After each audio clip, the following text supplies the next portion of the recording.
बिस्मिल्लाहिर्रहमानिर्रहीम। असलवाद से मैं हूं इकबाल जंजुआ। नाज़रीन, पाकिस्तान के अंदर जो हालात चल रहे हैं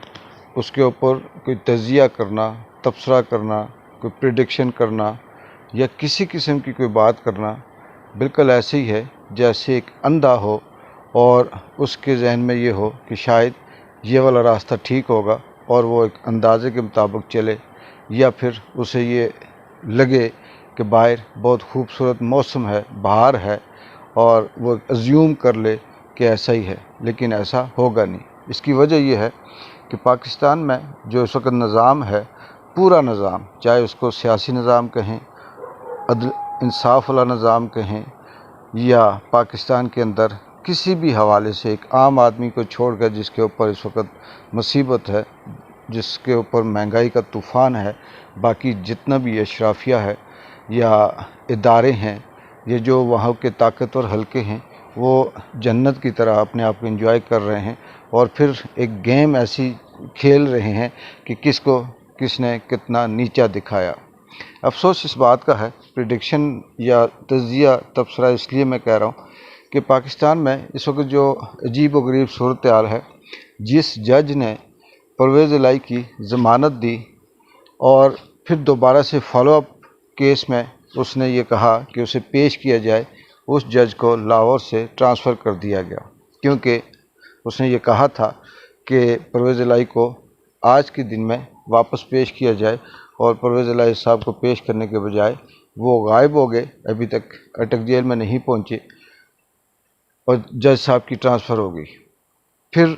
वो पुलिस ऑफिसरान जिन्होंने अदालत के हुक्म की खिलाफ वर्जी करके परवेज़ इलाही को उनके घर के करीब से दोबारा से गिरफ़्तार किया, घसीटा, ज़बरदस्ती उठाया, जैसे हमारे यहाँ बहुत सी दफ़ा हम देखते हैं कि एक बच्चा भाग रहा होता है और कुछ लोग ज़बरदस्ती जब पुलिस वाले उसे उठा के गाड़ी में फेंकते हैं, तो उन पुलिस वालों को जब जज साहब ने तलब किया तो कहा यह गया कि वो ड्यूटी पे कोटा चले गए। और फिर इसके बाद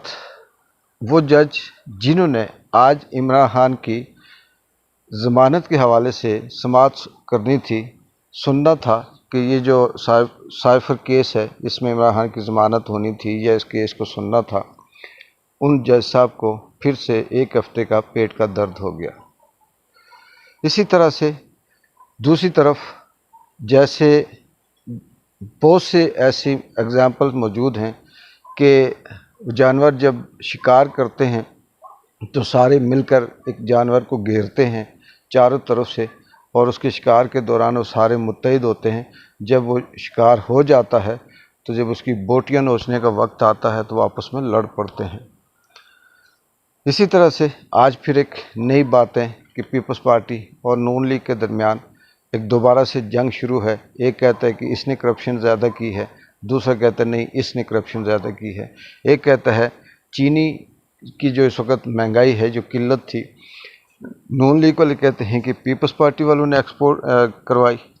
और पीपल्स पार्टी वाले कहते हैं कि ये नून लीग के आर्डर से हुआ कुछ ये माजी में भी इसी तरह से चलता रहा। दोनों मिलके खाते हैं, दोनों मिलके फैसले करते हैं, फिर बाद में आवाम को बेवकूफ़ बनाने के लिए एक दूसरे पे इल्ज़ाम लगाते हैं।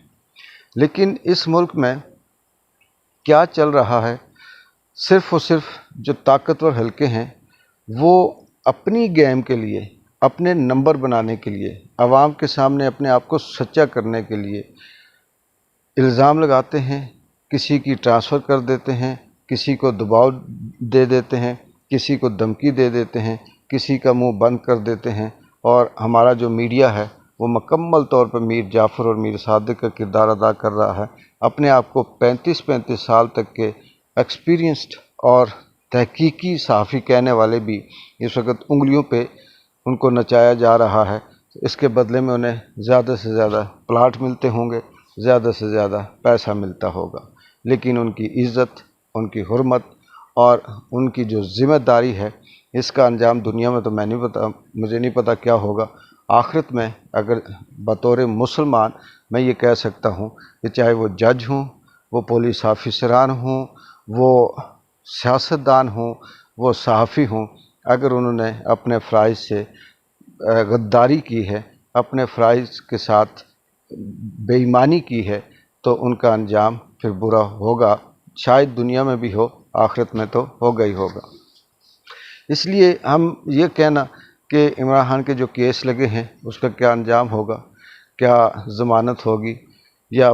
پاکستان تحریک انصاف کے جو لوگ بند ہیں ان کے ساتھ کیا ہوگا، یہ تو تب کہا جائے کہ اگر وہ لیگل بند ہوں، اگر وہ لیگلی کسی کیس کے اندر ملوث ہوں، کسی جرم کے اندر ملوث ہوں،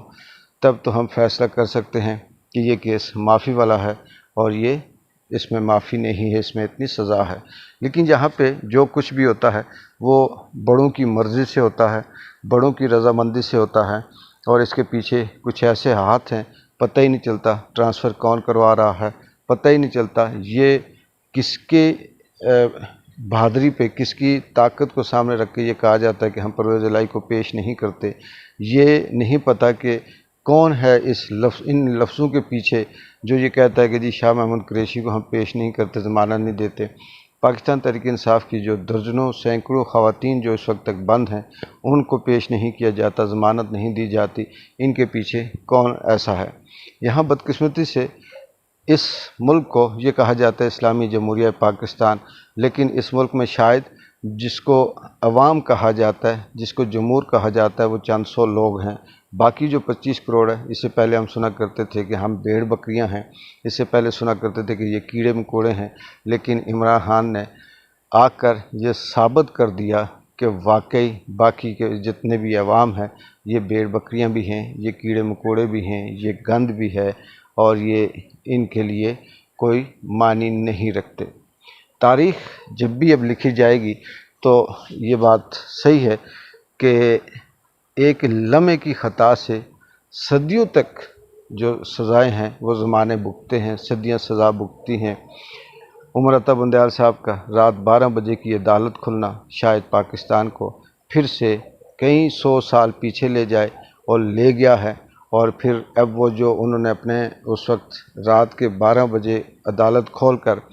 یہ سوچا تھا کہ شاید میں بہت بڑا وفادار ہوں، یا شاید میرے اس حکم سے پتہ نہیں مجھے کتنے سٹار لگ جائیں گے، اب تاریخ ان کو جب بھی لکھے گی تو یہی لکھے گی کہ وہ رات کے 12 بجے کی عدالت نے پاکستان کو اٹھتے ہوئے واپس زمین پہ ایسے بٹھایا کہ اب اس کی ٹانگوں سے سانسیں ختم ہو گئی ہیں، اب وہ اٹھ نہیں سکتا، اور اسی طرح سے وہ رینگتا رہے گا۔ پھر دشمن اس کے اوپر اپنی مرضی کے فیصلے کریں گے، چاہے وہ انڈیا ہو، چاہے وہ IMF ہو، چاہے وہ امریکہ ہو، یا کوئی بھی دشمن ہو، وہ اپنے حساب سے وہ کریں گے۔ آخر میں بات کروں گا،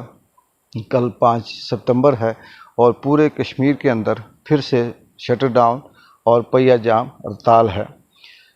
یہ ہڑتال سوشل میڈیا کے طور پہ تو جتنے بھی مکتبہ فکر کے لوگ تھے، چاہے وہ سیاسی ہیں، مذہبی ہیں، شہریان ہیں، مہاجرین ہیں، یا عام گروپ ہیں جو تاجروں کے، انہوں نے یہ ایگری کیا ہے کہ ہم اس احتجاج میں، اس پہیہ جام میں، شٹر ڈاؤن میں کامیابی سے ساتھ ہوں گے اور کامیاب کریں گے۔ یہ مہنگائی، چینی کی قیمتوں میں، پٹرول کی قیمتوں میں، بجلی کے بل کے قیمتوں میں، بلوں میں جو اضافہ ہے، جو سبسڈی نہیں دی گئی، جو عام آدمی کی پہنچ سے، اس کی جو اشیاء خوردونوش ہے وہ پہنچ سے دور ہو گئی، ان کے خلاف یہ احتجاج ہے، یہ شٹر ڈاؤن ہے، یہ پہیہ جام ہے۔ کامیاب تو یہ ہوگا ہی ہوگا، اس میں کوئی شک نہیں ہے، لیکن اس سے میسج کیا جاتا ہے اور کیا اثر پڑتا ہے یہ آنے والا وقت بتائے گا۔ لیکن اس سے ایک بات ظاہر ہو گئی ہے کہ حکومت، چاہے وہ نگران ہو یا ماضی کا PDM کا جتھا ہو یا ان کے پیچھے ان کے ہینڈلر ہوں، جو بھی ہو، وہ بری طرح سے ناکام ہو چکے ہیں۔ عوام نے آخر جینا تو ہے، لیکن دیکھتے ہیں کہ وہ کس طرح سے ہاتھ پاؤں مارتی ہے، اور اللہ تعالیٰ کس مسیح کو اس عوام کے لیے بھیجتے ہیں، اور کون سا ایسا شخص آئے گا جو ان کو اس دلدل سے، اس طوفان سے، اس اندھیری رات سے نکالے گا۔ کل کیا ڈیولپمنٹ ہوتی ہے، تب تک کے لیے اقبال جنجو کو اجازت دیں۔ اللہ حافظ۔